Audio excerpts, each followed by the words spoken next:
imagine every possible disclaimer that I can issue before saying anything about this topic. This video is not to be taken seriously. This is all a joke. It's satire.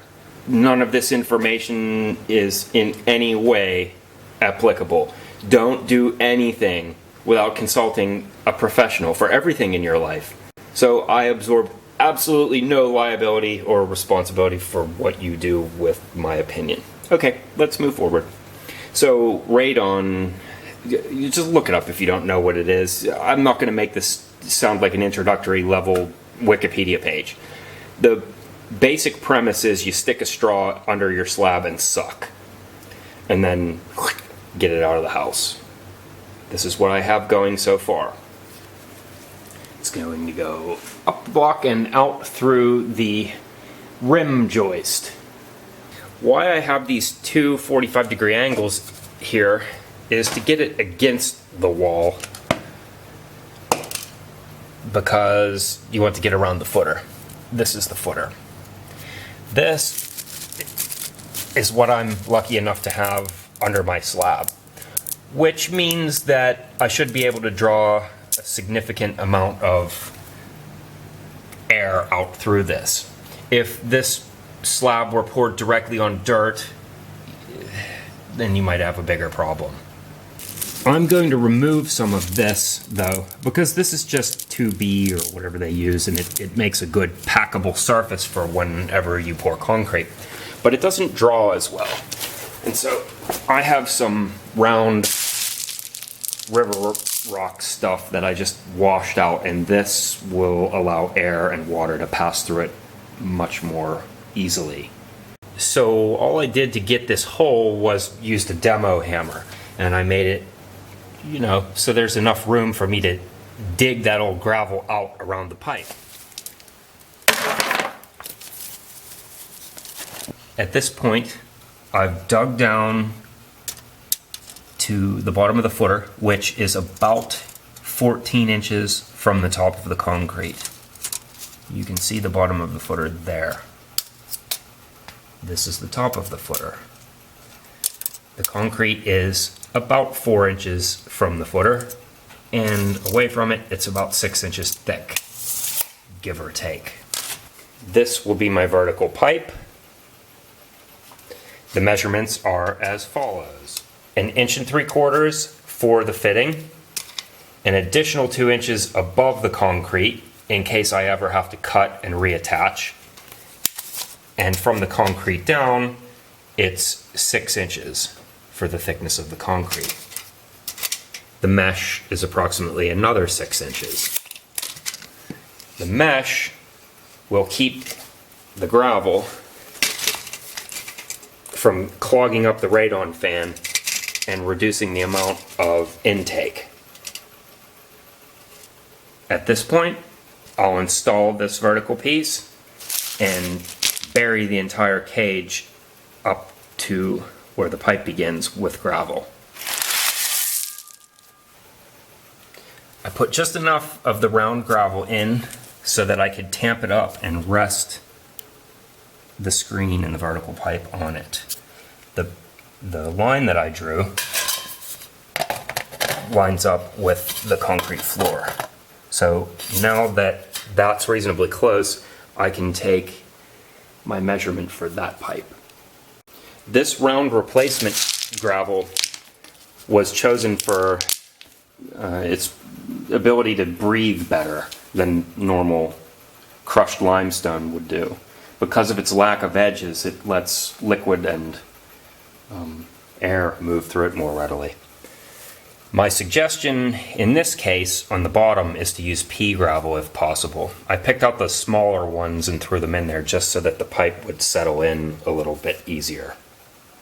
At this point, I think I can glue all my PVC in place, and once this is nice and solid, I can fill up to the bottom of the concrete with gravel.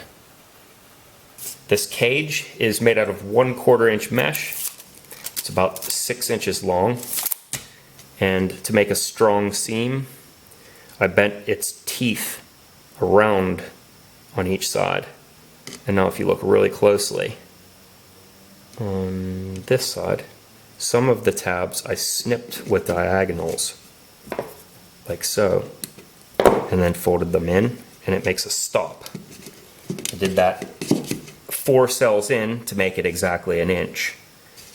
This stop sets my depth, and now I'm using zip screws with washers on them to secure it.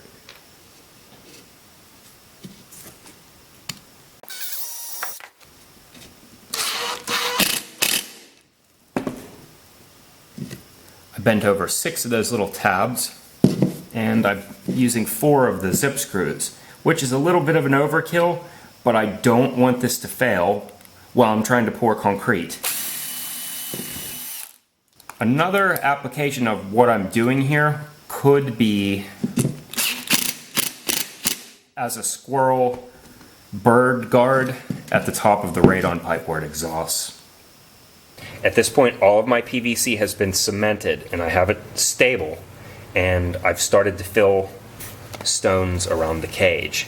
I need to fill it up all the way above the top of the cage so that concrete can't get down into my collection chamber.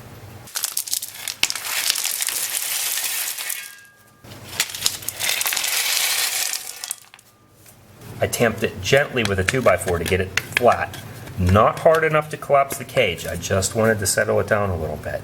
I have it at the appropriate height. You can just barely make out the top of the cage there. And there's one final step before I fill in the concrete.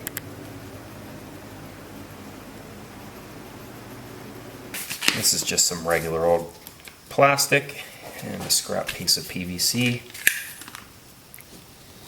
Cutting through both layers at the same time. Nothing has to be perfect here, I'm just trying to keep my concrete from dripping down into my collection chamber.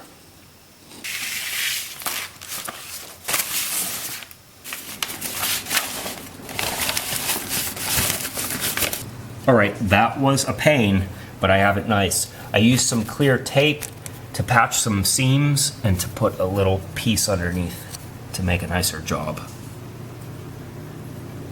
Now I'm just dusting the sides because I want to make a nice clean preparation for my new concrete.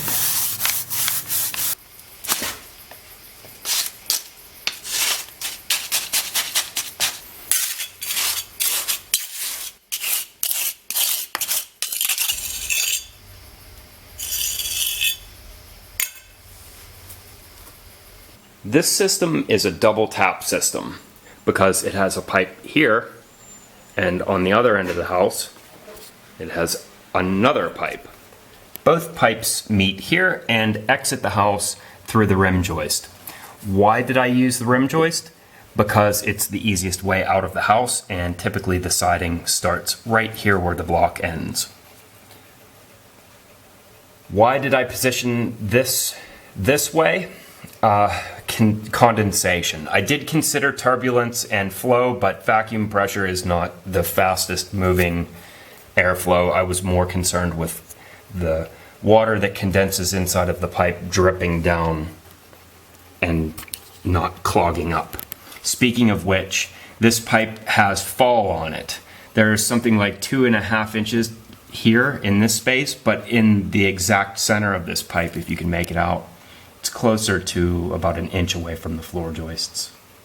To make my installation easier, on this side I put it tight to the wall, but on the other side it's actually 1 inch short of the wall, and why I did this was a consideration for expansion and contraction, but also to get the final piece in easier when I was using the PVC cement. The last joint that I glued was that one. And trust me, when you put these two big pieces together, they're expensive, and you'll be thankful for that additional inch. Right now, this is just temporary. Obviously, the elbow will go that way because I'm going to attach my exhaust vent up this chimney and make it all the way up to there. So I'll have to fasten my pipe to the vertical surface. The fan itself will be here. The typical installation just has this pipe coming through your siding and then it will be caulked around it, but I went a little fancier. This is a J-channel block that you can find just about anywhere. And it allows you to let the siding expand and contract and also flash behind it so that it makes it leak free.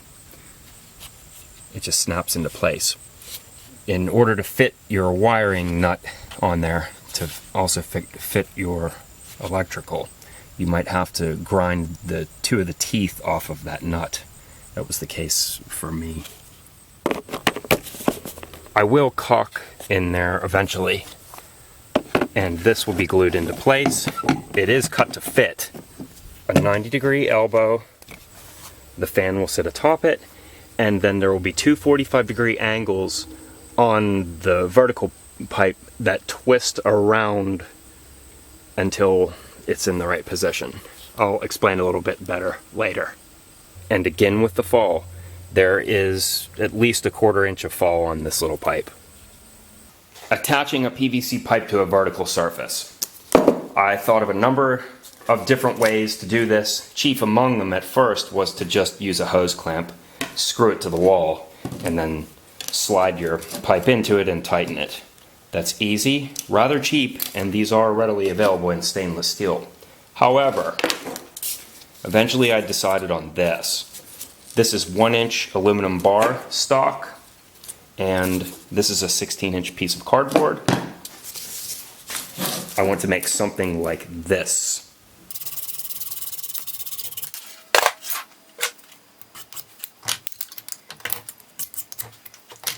I've made 2 so far out of 16-inch pieces. This was an 8-foot stock, so it will give me quite a few of them.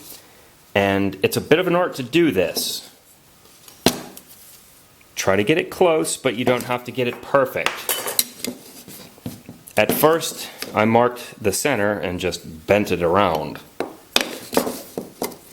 In order to do the fine tuning, I put it in the vise, like so, and I just used a rubber mallet to gently nudge it into the position that I want. You'll be surprised how effective you'll be able to do this with just your eyes. The hard part is symmetry and making sure both of these tabs are the same. Tinker and you'll have success. I did.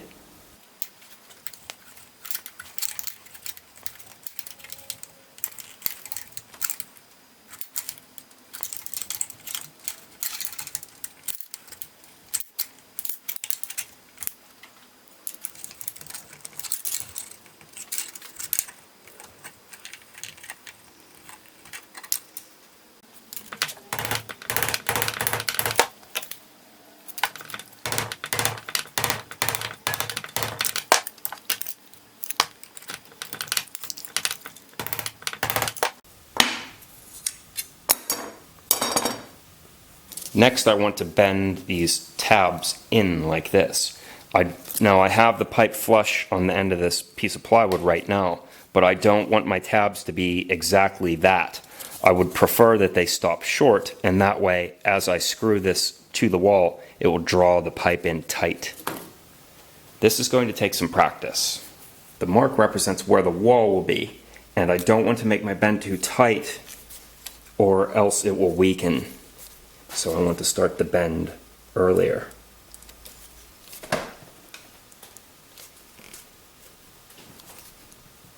Second bend, I have about an 1/8 inch down. I'm going to try to make it a little tighter.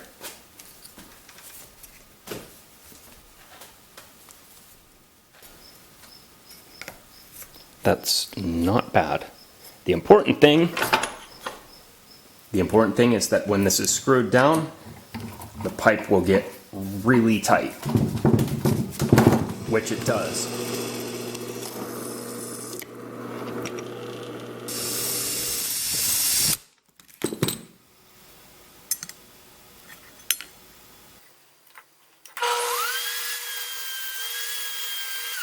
This wood is cedar, and I chose it because it's rot resistant. And I'm going to use it to attach these to the brick, also my electrical box. But it's a great trick that works in any case where you want to screw to mortar joints. Mortar is easy to repair, so I prefer to drill into that. This is a 1/4 inch masonry bit, and my stock is made a little bit heavy so that it's a tight fit, because drilling into mortar tends to be sandy, and so the hole ends up slightly larger. You don't have to get them perfectly round, just want to knock the corners off a little bit. That will be just fine. I used to glue these in, but after doing a bazillion of them without glue, and none of them ever falling out, I don't bother anymore. This is called a bed joint, this is called a head joint. In my experience, I found that these are filled with mortar, these are often superficial, and they can be hollow behind them. So I'm going to use the bed joint. I'm aiming for the center of the mortar joint.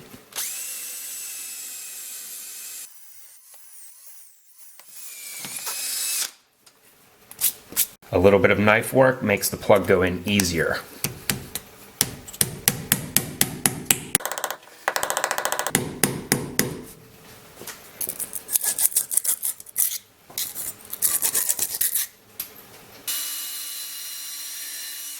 That's all there is to it.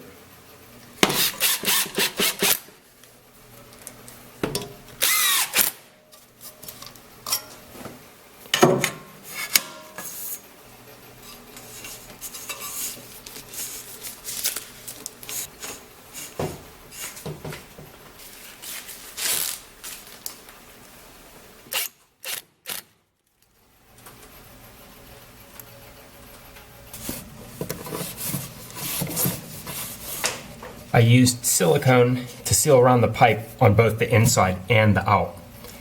When you're in tight quarters like this, use some soap solution to smooth it with your fingers. It'll keep it from making a sticky mess. Just dish soap and water. Let's take a look at the radon fan I'll be using. It's an RP260C.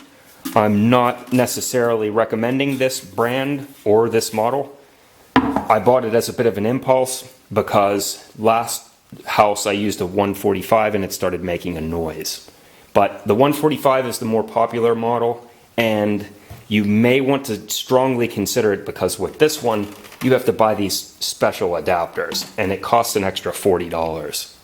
This slightly larger model does move a bit more air though, which may be well suited to my application since I have two pipes going into my concrete.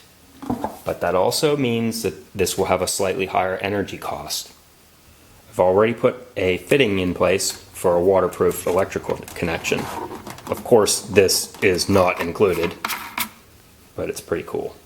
Once both of these flexible couplers are in place, then I can get a measurement for how much space this thing takes up.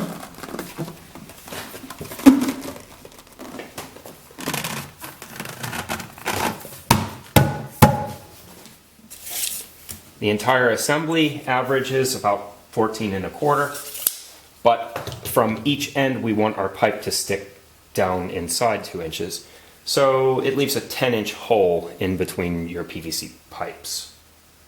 Okay, there's lots to explain here, so please bear with me. Again, I caulked here for insects and for drafts, not so much for water. When this is done, I'll put silicone around the outside for water.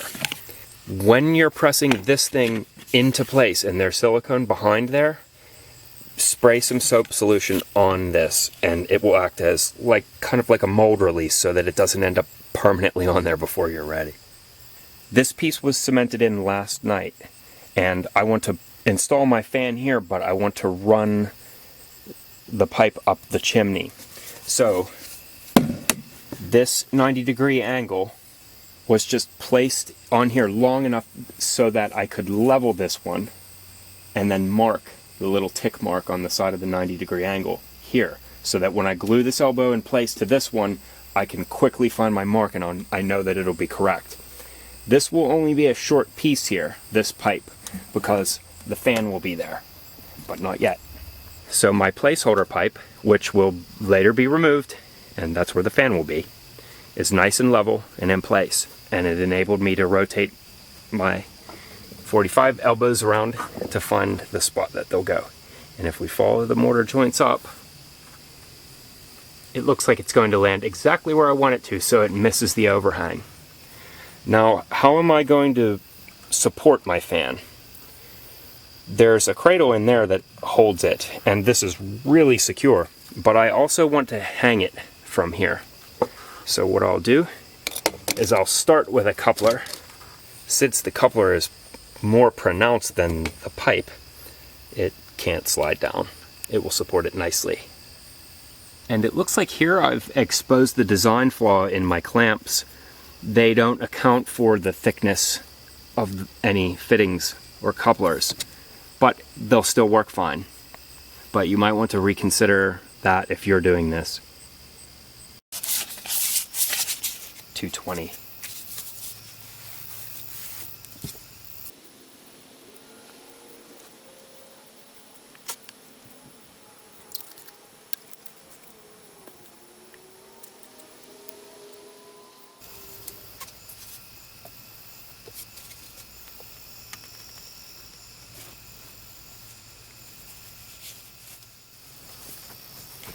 This is the bottom of the fan, and I want to make a note about this dimension. It's exactly 1 7/8. I was very careful with that because that's the amount of flat right here on this piece of rubber. If you let it stick up anymore, whatever sticks up will be a pool of water on the inside. My other piece of reasoning is that it makes a nice butt, and hopefully that will be nice and airtight. Screws don't like to float. They like to be supported on their backside, so I attempted to correct my mistake by putting a spacer behind there. Part of the beauty of this system is that if it rips out, you could just use a bigger fastener. Drill it out, put something larger in there.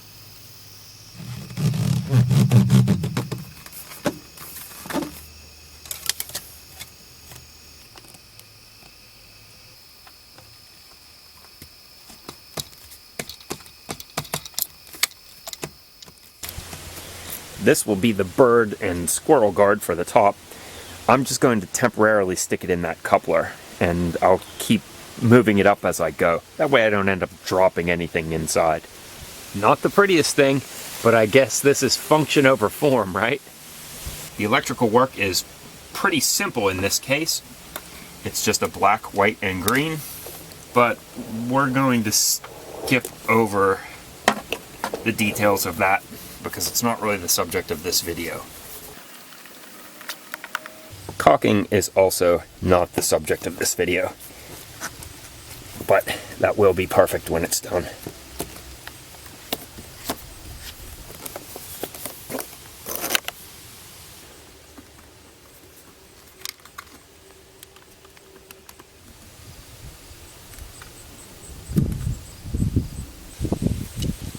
I consider that poorly engineered. There should be twice as much space there. But we work with what we've got. I couldn't help myself. This is version 2.0 of the Squirrel bird guard. This will be way better off in the rain because any water that gets on the roof of it will just drip through the mesh. That's just a ring of PVC held together with some zip screws, and this is a low angle elbow, which allows air to pass through it with less resistance. The 90-degree turn also has a secondary intention, and that's to spray this stuff away from my chimney just to limit the possibility that it could come back down the flue. I'm not proud of this, but I've done worse things. It was not easy to get this last section of pipe in, but it's all done and it only cost me one sting. Let's go finish. By the way, I'm not a plumber and I made a mistake. I dropped a piece of wood down this while I was working on it, so I had to take the fan off to get in there. And if I were to do this again, I would leave this space much larger so that you can slide this coupler up to service the thing or replace it. Whenever I have to redo this next time when the fan goes, I'll probably have to cut this out and raise it up so that I can better service this. Live and learn. Okay, I'm not going to be able to film much because I don't have enough hands.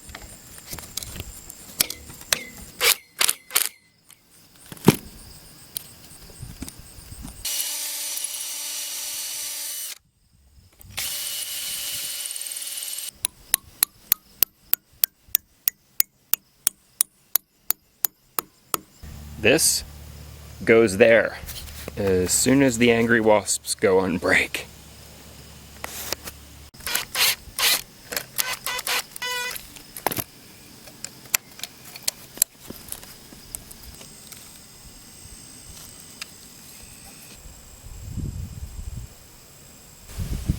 I put in 2 straps at the top because the entire thing hangs.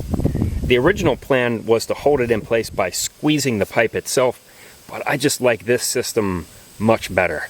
Everywhere there's a coupler or a fitting, you have a place to put a strap.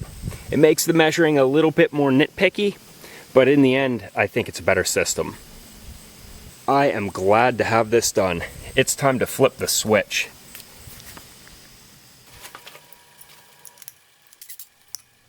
Before this video closes, let's consider a point of caution, and then we'll level back out by putting it all into perspective.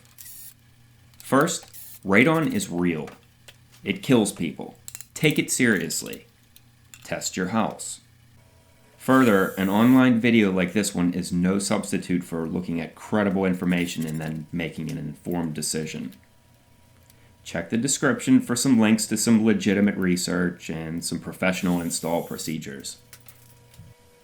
Now that that's said, there is some fear being marketed here for the purpose of selling product. Don't let that distract you. The only thing that matters is that you lower the radon levels in your home. If you do install a system by yourself, test it. Acting on this as a do-it-yourselfer is still far better than doing nothing.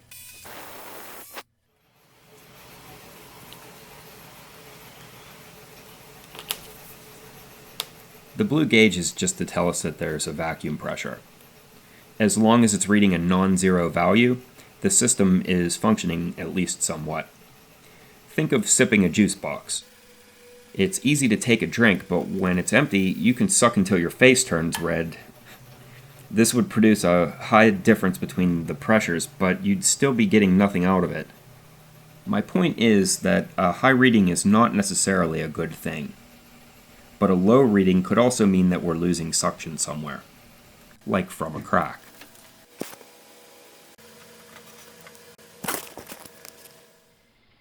Cracks in the slab don't just weaken your vacuum. There are also points of entry for radon.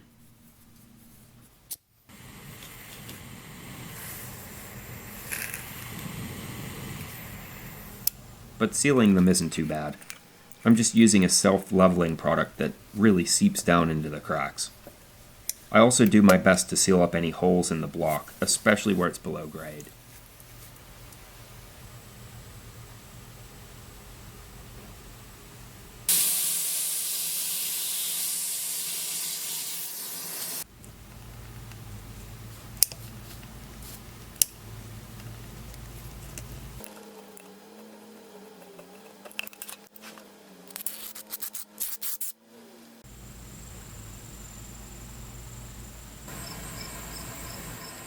And here's the completed system.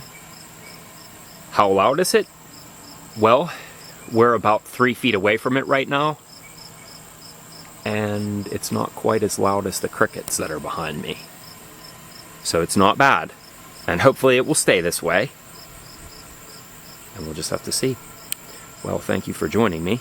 And now we'll just cross our fingers and wait for the test results to come in. Good news! The test passed.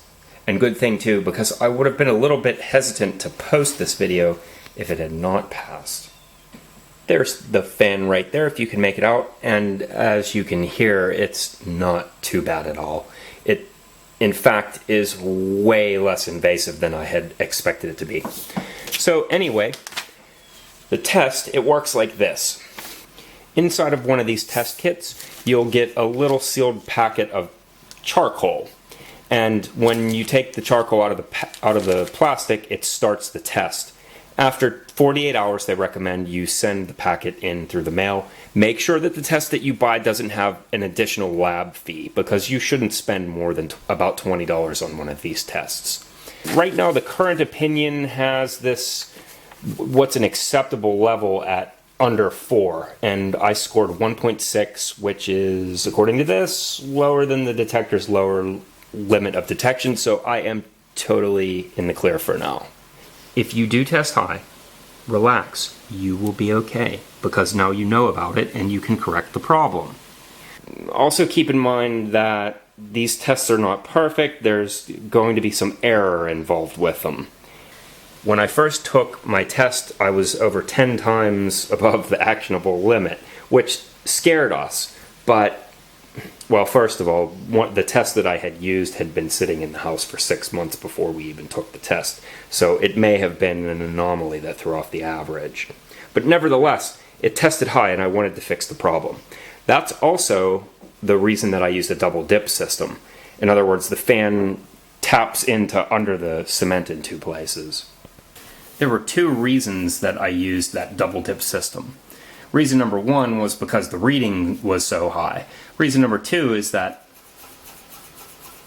when you start sucking the radon from the one side of the house, it's not going to be so effective on the other side. So since I couldn't get to the middle, I figured that it would be best if I tapped in from both sides of the house. Now in new construction, they put a passive radon system in the middle. Passive meaning they don't use a fan, it's just an empty tube that goes under the center of the slab and then it will typically go up through the roof. And then someday if you test high, then you could always install the fan because the system's already in place. Okay, that's it. I really hope you enjoyed this. I hope that it was useful to you in some way or another. And I'll see you on the next topic. Thanks. There's a follow-up video to this about the gravel.